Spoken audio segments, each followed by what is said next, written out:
Hello again, everyone. Edwin Learnard back once again. In this YouTube astrological segment, I am going to be giving you my delineation, interpretation, and analysis of the Nikolas Cruz natal chart. And I couldn't find his time of birth online, so it is a solar slash a sunrise chart for him. So anyway, and of course that's what's putting the sun and the ascendant at the same degree. So anyway, in the same position, of course. So anyway, people, first thing off is, for those of you that don't know, Nikolas Cruz is the person that had been charged recently of murdering 17 people at a Parkland, Florida high school. So anyway, first thing off is, as far as his chart goes, well, the first thing I'm looking at in this chart is that he has the sun, moon, and Venus all in their fall. The sun is in Libra, moon is in Scorpio, and Venus is in Virgo. And when planets are in fall, it doesn't mean they're not necessarily going to be emphasized as much, but what it means, it just simply means that the expression of the energy connected with the planet is not coming out really in the best way all the time. I mean, you have the moon in Scorpio. Take that as an example. I mean, the moon is in its full in Scorpio. I think a lot of it is attributed to, given the fact the moon is about procreation and life. The moon, of course, is in its dignity in Cancer. You have the moon in Scorpio. Scorpio is associated with death. So I think that has something to do with it.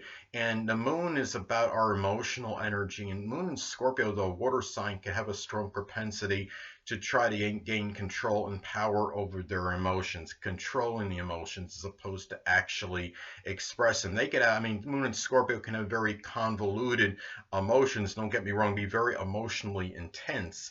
But the general emotional nature, they could often hold back as they're often controlling it. So anyway, and Scorpio moon in a very negative manifestation could have really a lot of jealous tendencies, be very vengeful, and it could also have very distorted sexual inclinations. And in his chart, according to, at least on the sunrise chart, he has, it does square his Mars and Uranus and opposes Saturn. Now, as far as Saturn goes, if he's born later, you know, at some point in the day, depending on time, it could be the Saturn may not actually oppose his moon, but it is opposed, a long opposition to the moon based on the sunrise solar chart that I did for him. So anyway, next thing up is, well, I mean, I looked at it too. Another thing about him, about his chart, is that Chiron is about 4 degrees from his moon in Scorpio. And this could show,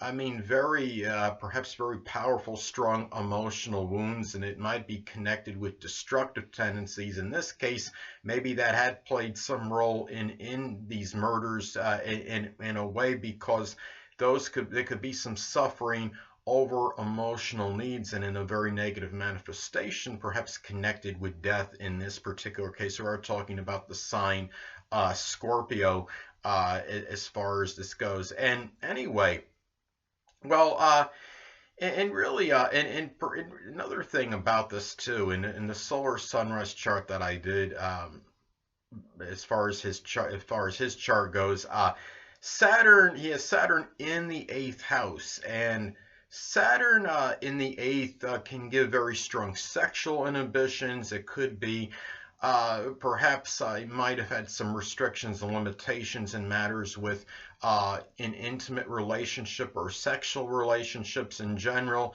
and also in matters with others' resources and with emotional and moral support. And maybe a lot of this, maybe he's got a lot of this kind of anger and agitation going on. Maybe it has something to do with not getting the kind of moral and emotional support maybe he had. And also Saturn is intercepted in Taurus in that 8th house in the solar slash sunrise chart for him. And I think this can make it more taxing and more exasperating for him to deal with, perhaps. Also, the ruler of the intercepted part of the 8th house, Taurus, is in the 12th house. So there's a chance, I mean, he might actually be dying in prison and incarceration. And the thing about it is, I mean, the all probability is that he will be found convicted, And I mean, it's either, from my research on the internet, it seems like it's either going to be a life sentence or he'll be sentenced to death. He might, I mean, the ruler of the eighth and the 12th, I should say, the ruler of the intercepted sign in the eighth house in the 12th. Well, that could still, I mean, it could still give some inclination toward perhaps dying in prison, perhaps. So anyway. And also, looking at this, another thing is that um, when I looked at his chart, I found another thing that's interesting is that he has Mars, Venus, and Jupiter near the 22nd, the dreaded 22nd degree. A lot of people perceive astrologically as that kill or be killed degree. And as far as Mars and Venus goes, it actually could be at 22 degrees if he's born later on at some point during the day. But the thing is, based on the solar sunrise chart I did, it's at a late 20, both are at a late 21 degrees. And given that you're talking about Mars and flamboyant Leo and all this attention getting thing going on, Mars, of course, is over gunfire, and Leo is about being showy and getting attention, being flamboyant, getting notoriety. So this was obviously perhaps this energy, so to speak, vitality. This energy may have been strongly put into getting kinds of attention, and it might have been in Mars being over gunfire as well. It was maybe attention for something associated with gunfire. It also falls in the 11th house in his solar/sunrise chart I did. And really that's about your aspirations and goals. So sadly, this was could have very well been a very negative goal or aspiration that he had, unfortunately. So anyway. Well, the next thing up is, well, Mercury in the solar chart is in his 12th house. It's at a critical degree at 0. It's in Libra, but perhaps given that it's in the 12th house, I mean, and you know, maybe this was not as balanced thinking as he would have liked, perhaps. So, and he was diagnosed with OCD and ADHD. So Mercury does fall in that 12th house of mental illness. So anyway, and it does make an opposition to Jupiter as well. So anyway, well, the next thing up is, well, in his chart, I noticed a fixed T-square configuration. And that configuration consists of the moon opposite Saturn, and both those planets receiving a square by Uranus. Now, keep in mind, as I stated before, is that if he's born much later in the day, and it's not, you know, in his chart, if his actual chart say is later in the day, like at afternoon, night, or something, then that opposition between the moon and Saturn will not exist. But given the sunrise solar chart, it's there, a long opposition perhaps. But anyway, what this is now the moon and really in opposition to Saturn can sometimes suggest an overtly pessimistic outlook, or really having strong, constant negative pessimistic feelings about things. And really in trying to deal with that energy, perhaps maybe this was like resorting to something like, given that Uranus is in the 5th house, and making that, I guess you could say, that being the focal point of this fixed T-square configuration, perhaps this played a role into him resorting to something that was radical, bizarre, and outlandish, that was very attention-seeking, given the 5th house, I believe, could be connected with personal recognition, because it is the house of Leo.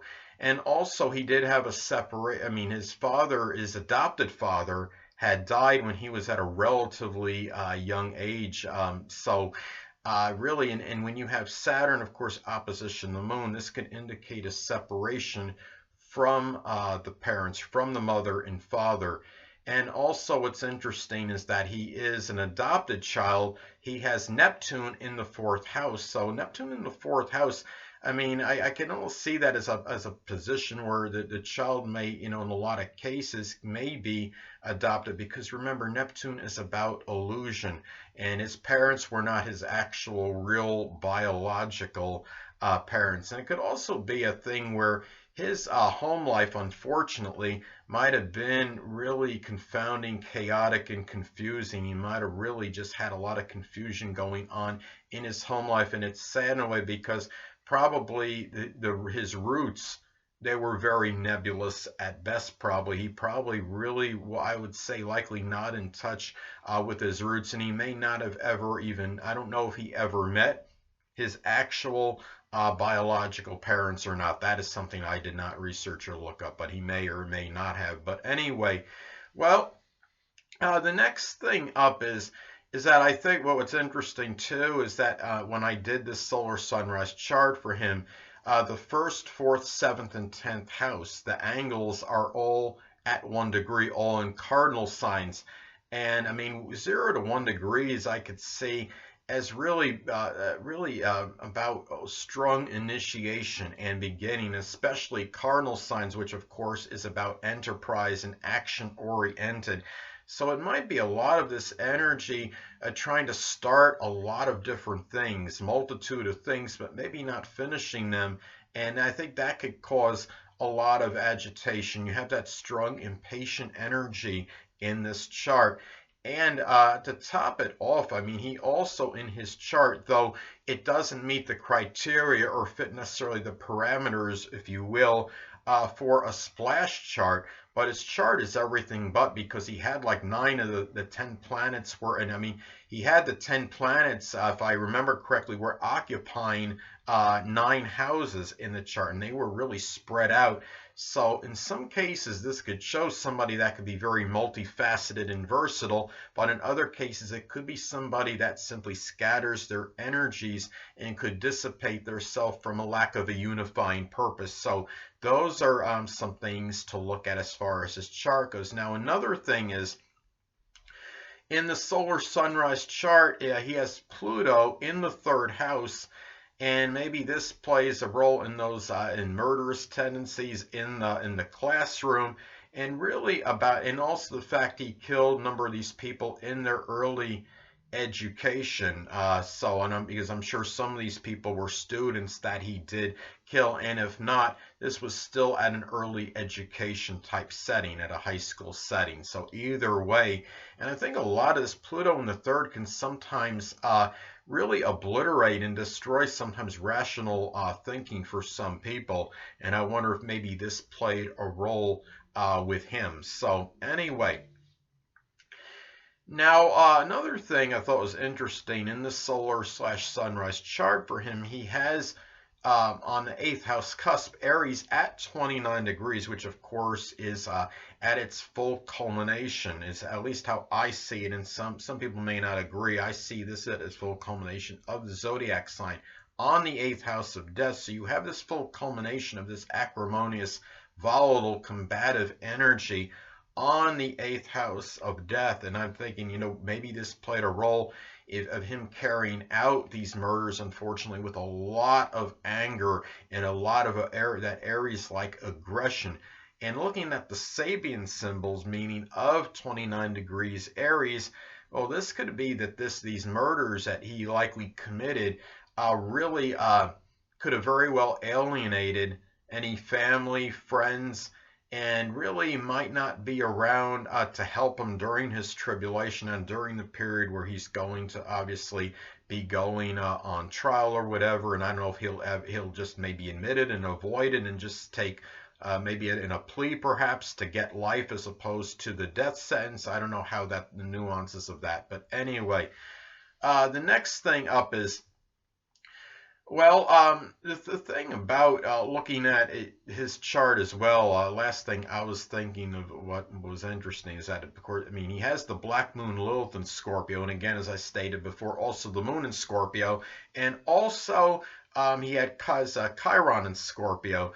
Now, black moon Lilith in Scorpio in a very negative manifestation could show very strong vindictive, vengeful, nefarious qualities, very in a lot of manipulative type behavior. It could give somebody that wants to seek this vengeance or this retribution on whoever it is they can and find any excuse to seek that retribution on others. So I wonder if this might have played some kind of role with him as far as him doing it. Maybe that played some role in what he was going to do, and in terms of carrying out this heinous act, assuming that he did do it, of course, which I think in all probability he did. I don't think he's going to be found innocent. I don't think we really need to do any kind of chart reading transits to see what's going to happen, because I think most of us would concur and agree he in all likelihood will be found guilty. So anyway, people, well, that'll conclude this YouTube astrological segment for my delineation of the Nikolas Cruz natal chart. Stay tuned next time, where I am going to be giving you my Libra March 2018 horoscope forecast. Two things I want to get with you on before I head out. Firstly, the stars may impel but do not compel. And secondly, never isolate any single astrological element, aspect, planetary placement, position, configuration, influence, or what have you, and make an analysis of a person, astrologically speaking, based on this alone, because astrologically speaking, the person is the sum of all their components in their natal chart, and not just one. Until next time, people, stay well.